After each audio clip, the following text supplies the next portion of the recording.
Doctor صاحب سوال بہت اہم ہے اور آپ سے ہے.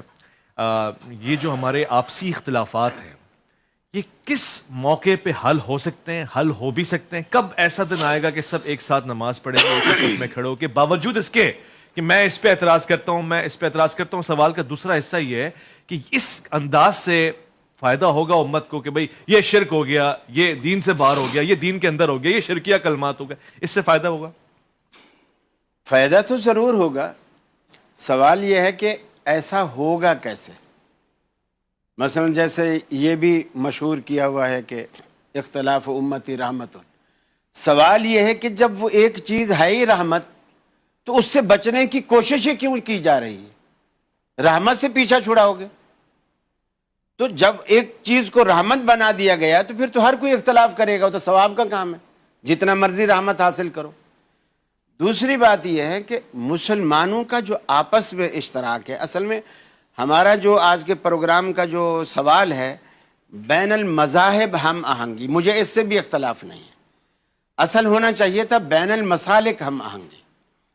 جو ہمارا آپس میں جو مسلمانوں میں اختلاف ہے, جو قرآن مجید بھی کہتا ہے وَاعْتَصِمُوا بِحَبْلِ اللَّهِ جَمِيعًا وَلَا تَفَرَّقُوا, تو وہ یہود و نصارہ سے ملنے کو نہیں کہتا. اس آیت میں مسلمانوں کو باہم کتاب و سنت کے ساتھ جڑے رہنے اور مضبوط رسی کو تھامے رہنے کی تلقین کرتا ہے.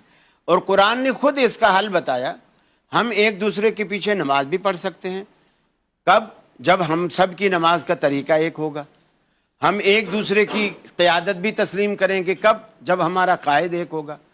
اب وہ اگر میں کہوں کہ جی ہمارے عالم کو, ہمارے فلاں بزرگ کو بڑا بنا لو اور اس کے فتوے پہ عمل شروع کر دو, ظاہر بات ہے ہو سکتا ہے میں راضی ہو جاؤں اور کوئی بھی راضی نہیں ہوگا.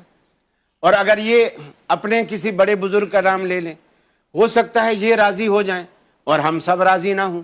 اسی طرح دوسرے, اسی طرح تیسرے, یہ پنڈی والی سرکار کا نام لے لیں اور ہم راضی نہ ہوں, یہ راضی ہوں.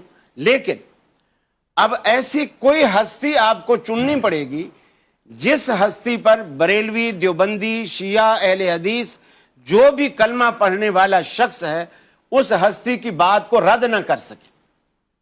اور وہ ہستی پوری کائنات میں سوائے محمد الرسول اللہ صلی اللہ علیہ وسلم کے دوسری کوئی ہستی نہیں.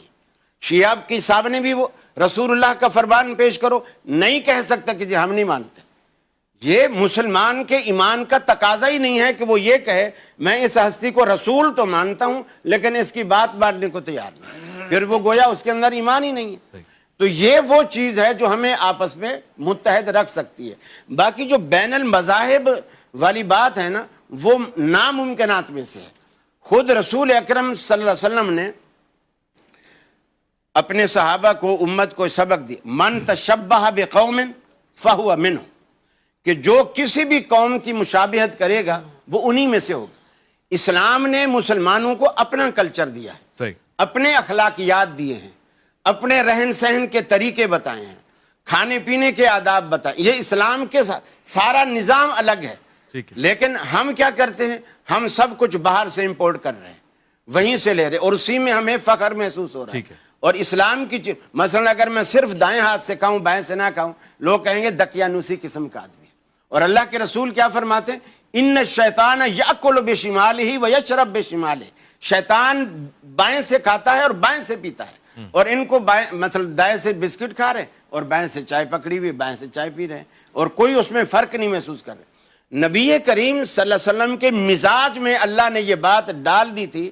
مثلا قبلہ ایک جو ہمارا پہلا قبلہ تھا جو آج کل یہودیوں کے قبضے میں ہے, اس قبلے کی طرف آپ رخ کر کے نماز پڑھتے تھے. آپ کے مزاج میں یہ تھی کہ یہودیوں کی موافقت کو آپ بالکل پسند نہیں کرتے تھے. اللہ کے آگے للچائی نظروں سے التجا کی, اللہ نے آپ کی لاج رکھ لی اور آپ کی بات مانی اور آپ کا قبلہ تحویل کر دیا, جو جس کو آپ چاہتے تھے وہ قبلۃ ترضیٰ. اسی طرح محرم آیا, آپ مکے کے اندر دور جاہلیت میں کفار مکہ بھی روزے رکھتے تھے. 10 محرم وہ روزے رکھتے تھے, عاشورہ محرم کا. اللہ کے رسول نے بھی رکھنا شروع کر دیا, لیکن یہ کوئی صراحت نہیں ملتی کہ کفار مکہ کیوں رکھتے تھے.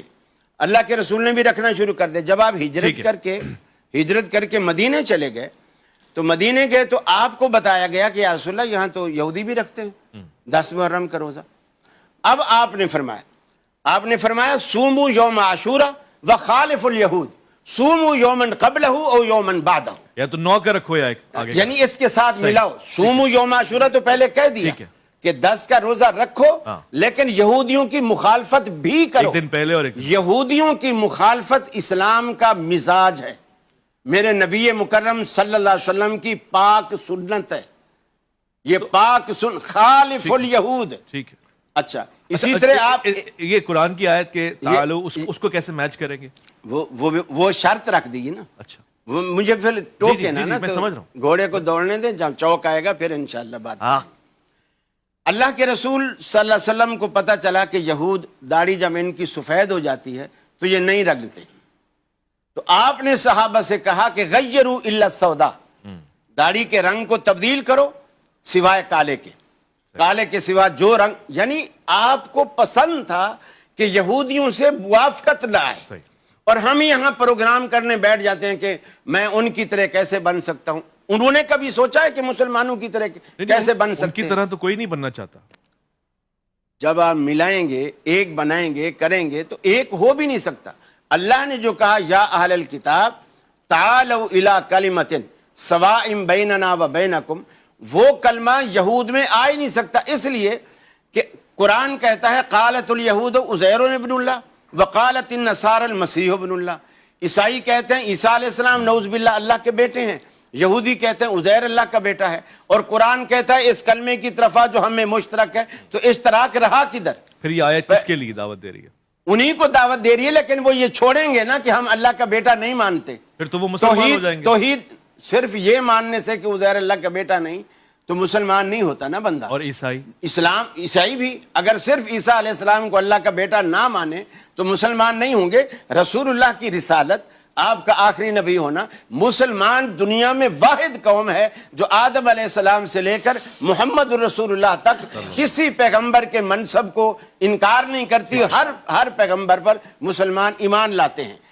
یہ مسلمانوں کا خاصہ ہے۔ اور دوسری بات یہ ہے کہ جو مسلمانوں کے اندر یہ جانا جاتا ہے نا کہ میاں یہ بہت سارا بغض رکھتے ہیں، دوسروں کے بارے میں ملنا نہیں چاہتے، قرآن کہتا ہے کہ یہودی کہتے ہیں لن يدخل الجنت الا من كان هودا او نصارا، جنت میں صرف دو ہی قومیں جائیں گی، یا یہودی جائیں گے یا عیسائی جائیں گے۔